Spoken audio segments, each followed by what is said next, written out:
Hey friends, Katie here from Equestrian Movement, and today we are doing part 2 of why pressure release does not work for acceptance of contact or negative reinforcement, whichever word you're going to go with for this one.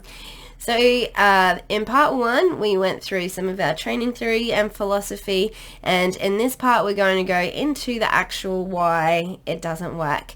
And so this is the one that might break your brain a little bit because it's the one that kind of contradicts our training theories a little bit.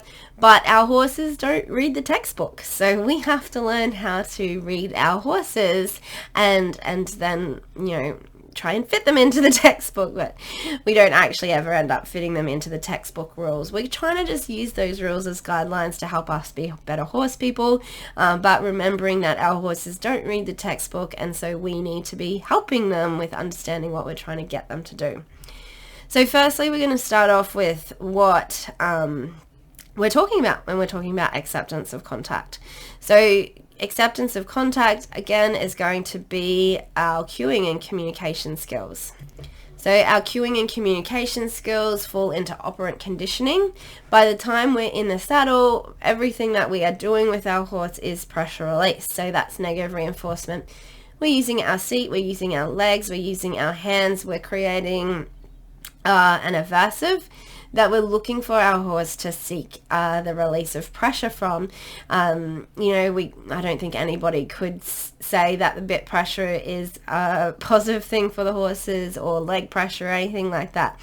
So we are using our aversive tools, which means we are using negative reinforcement. So when we look at what we're really trying to do with our cueing is how are we going to guide the behavior, how are we going to mark the behavior, and how are we motivating them to do it again. So when we're looking at bit pressure, we're looking at them seeking relief from bit pressure as how we're going to guide them into the behavior. So we're looking at seeking the release of pressure we're using pressure to guide them into the behavior. We're using the release of pressure, the release of the bit pressure, to mark the behavior. And then we're using the relief from the release of pressure to motivate them to do it again. So what we're looking at in our negative reinforcement or submission to the bit is we're asking our horse to seek the release of the bit pressure to build this language in and to build this communication in. So seeking the release of pressure. But as I was saying, for our horse to be seeking release of pressure, how uncomfortable does that pressure have to be for our horse to seek relief from it? And so this is where it all gets really tricky, right? Our negative reinforcement, our pressure release, is what we know about cueing and communication, is how we're going to create associative learning for our horses so that teaching them new things is a bit easier. It's because they have something to relate it to associate it to. I feel pressure. I know that when I feel pressure, I seek relief from it. And so by seeking relief from it, they seek behaviors that we can mark and encourage them to do again. However, when we are working on our compassionate leadership skills of how comfortable are you with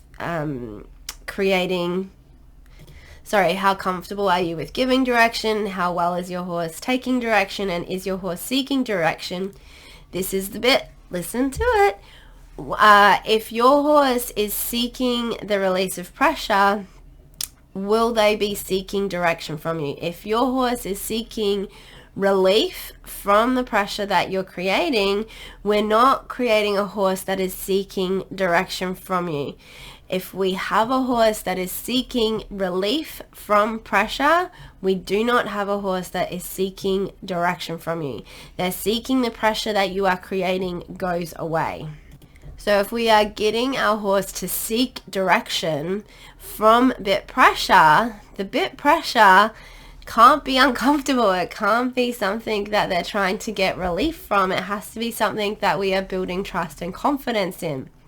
And so this is one of our foundational skills for our Confident Trailblazer program with building trust and confidence in our hands. The first thing that we're looking for is making sure that as a rider, you're not a burden to carry, you have good balance, you're not throwing your horse off balance with your lack of balance. You're looking for security and stability over your lower leg so that you can have steady hands that your horse has trust and confidence in.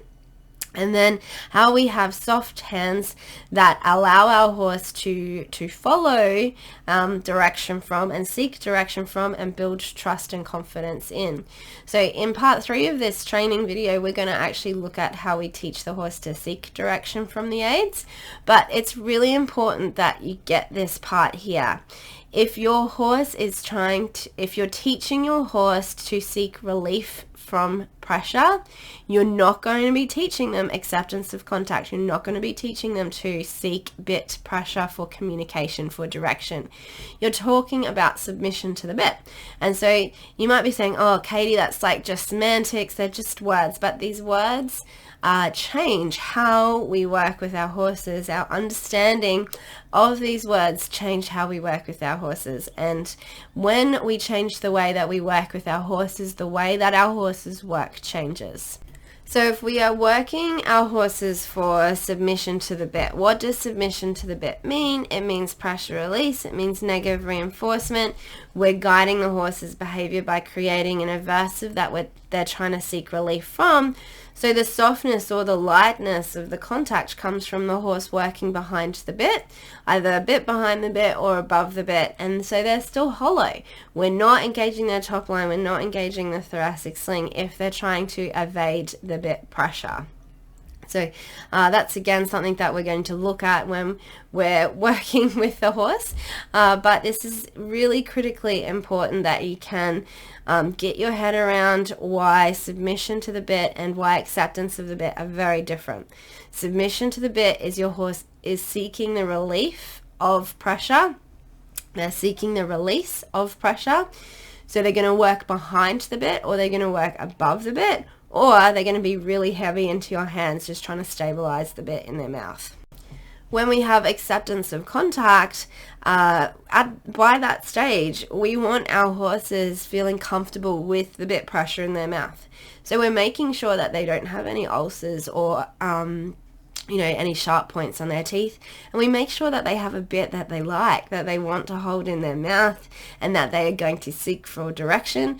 We want to make sure that we are very good, very comfortable at giving our horse direction, very comfortable with our horse seeking direction, and taking direction from us, and have our horse seeking direction from us. We want to be very comfortable with our cueing and our communication, make sure that we're not being messy with our hands in the saddle. And then hearing how our horse responds to us, because the application of bit pressure on one horse is different to the application of bit pressure on another horse, and that's the really challenging part. Like, it's good to ride lots of different horses, because what you'll start to understand is this cueing and this communication aspect we're trying to keep the same. So this is like what we're trying to make the textbook, where all of the horses understand the same language. When we're trying not to teach English on one horse and Japanese on the next horse and German on the next horse and Italian on another horse, so that if we have different riders ride different horses, the horses don't understand because they're speaking different languages. We're trying to have the same language. That's the textbook across it. But how your horse responds to it is going to be completely dependent on who they are and their personality type, which is why we implement our holistic horse handling skills. Because if I'm if we're thinking about people, if I'm talking to my mum, I talk to her different to the way I talk to my son, to the way I talk to my partner, to the way I talk to my friends, to the way that I talk to my students. The language is the same. I'm speaking English to all of them, but my relationship to those people changes. So how safe do I feel in relationship to them affects the kind of conversation I have and how I talk to them.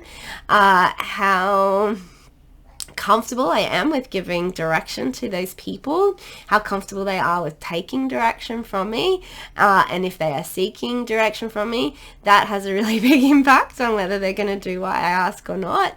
And then we've got the words that we work on. We went to school to learn our alphabet and our language. And then how does the person respond to the ask? So you might give them direction, like I might ask my son to put his shoes on to go to school, like to go daycare, but that doesn't mean that he's going to respond perfectly willing and enthusiastic and eager. Yes, Mum, I'd love to do that for you.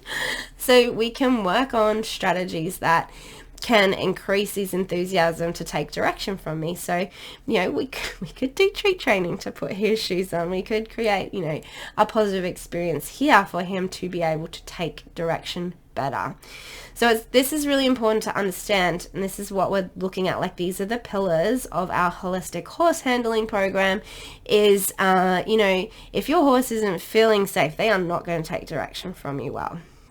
If your language isn't clear, they're not going to be able to take direction from you well.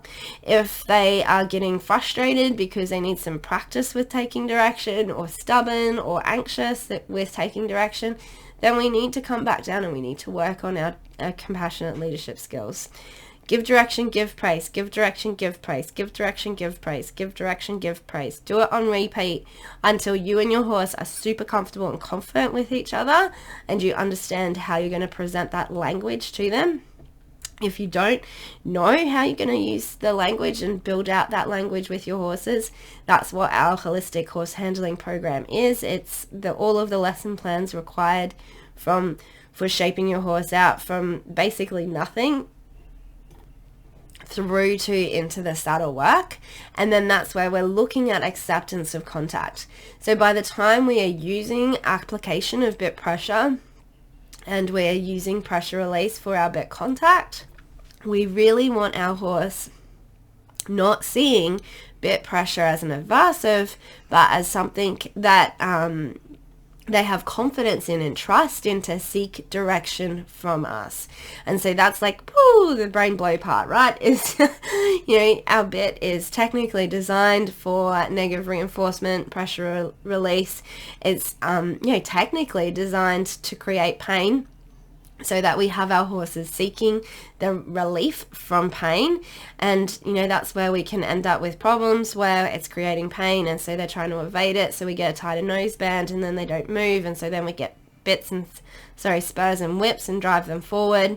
And now they're running through the contact. So now we need a stronger bit to create more pain, to get a tighter noseband so our horses isn't evading the pain, to try and get more submission to and then we just end up in this cycle of trying to create forwardness through pain with spurs and whips, and then trying to control the forwardness through pain through bit pressure and nosebands. We can just have a conversation with our horse and they can understand that direction that we're giving them. But if we're missing these foundational parts, like this is the purpose of our groundwork, if we're missing this part where our horse feels safe with us, if we're missing this part where they don't have trust and confidence to take direction from us, if we're missing this part where we don't understand how to cue language into our horse, if we're missing this part where we don't understand how to read our horse's emotional reaction to us and how to shift them into a different emotional response to us, then of course it's going to escalate to trying to create pain, to create control, and then to try and control through pain.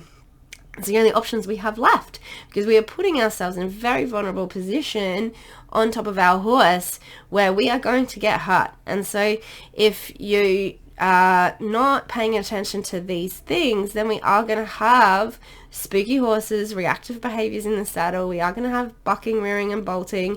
We are going to have kicking. We're going to have striking, because we haven't figured out how to shape behaviors on the ground. And so what you have on the ground, you have worse in the walk. What you have in walk, you have worse in trot. What you have in trot, you have worse in canter. And so even if you take the time to do all of this on the ground and then you try and rush through it in the saddle, we're still going to have gaps and broken links on the way through to achieving, your big ridden challenges, like going out on the trail rides, going out to competition, jumping, going fast, jumping high, as my students like to say. So we really want to be paying attention to this, and we really want to understand that by the time we are in the saddle and we are getting our horse to work with us and take direction from bit pressure, we need to make sure that they are seeking bit pressure for direction and not seeking relief from it. And so that's what we're going to cover in part 3 of this training. If you're picking up what I'm putting down, we will see you in part 3 of our negative reinforcement does not create acceptance of contact training. And until next time, happy trails.